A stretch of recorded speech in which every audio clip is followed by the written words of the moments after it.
નમસ્કાર, હું રાહુલ વેગડા એશિયાના સૌથી જૂના અખબાર મુંબઈ સમાચારના ડિજિટલ પ્લેટફોર્મ પર આપનું સ્વાગત કરું છું. ચાલો જોઈએ આજની મુખ્ય હેડલાઇન. વડાપ્રધાન નરેન્દ્ર મોદી અને ગુયાનાના રાષ્ટ્રપતિએ એક પેડ માં કે નામ અંતર્ગત વૃક્ષારોપણ કર્યું.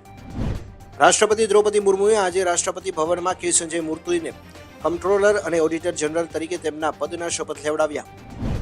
સંરક્ષણ મંત્રી રાજનાથ સિંહે લાઓસમાં આયોજિત 11મી આસિયાન સંરક્ષણ મંત્રીઓની બેઠક પ્લસ દરમિયાન ચીન, લાઓસ અને મલેશિયાના સંરક્ષણ મંત્રીઓ સાથે દ્વિપક્ષીય બેઠક કરી.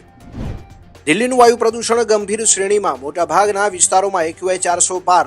વધતા પ્રદૂષણને રોકવા એર ક્વોલિટી મેનેજમેન્ટે ગ્રેપના નિયમોમાં કર્યો ફેરફાર. લોકોને માસ્ક પહેરવા કરાઈ અપીલ.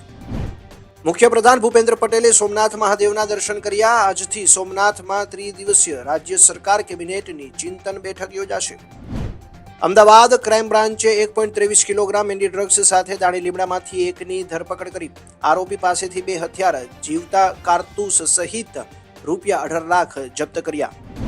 અમદાવાદના વાયુ પ્રદૂષણમાં ઘટાડો થશે. AMC દ્વારા વિવિધ વિસ્તારોમાં લગાવાશે એર સેન્સર મશીન. જ્યાં પ્રદૂષણ વધુ જણાશે ત્યાં ત્વરિત કામગીરી કરાશે. બનાસકાંઠાના પાલનપુરમાં અસામાજિક તત્વોએ ગાય પર એસિડ ફેંક્યું. ખોમાણા નજીક ગાય પર એસિડ ફેંકતા ગાય ગંભીર રીતે ઇજાગ્રસ્ત. પશુ પ્રેમીઓમાં ભારે રોષ, તરત પગલાંની ઉઠી માંગ. રાજ્યના અનેક જિલ્લાઓમાં ઠંડીનો ચમકારો. નલિયામાં સૌથી ઓછું 14 ડિગ્રી તાપમાન નોંધાયું. ગાંધીનગરમાં 17.4 અને અમદાવાદમાં 18.6 ડિગ્રી તાપમાન નોંધાયું હતું. 55માં ઇન્ટરનેશનલ ફિલ્મ ફેસ્ટિવલ ઓફ ઇન્ડિયામાં 48 અવર્સ ફિલ્મ ચેલેન્જ લોન્ચ કરવામાં આવી. તો આ હતી આજની મુખ્ય હેડલાઇન્સ. આવા જ માહિતીસભર વિડીયોઝ અને મહત્વની અપડેટ્સ માટે જોતા રહો મુંબઈ સમાચારનું ડિજિટલ પ્લેટફોર્મ.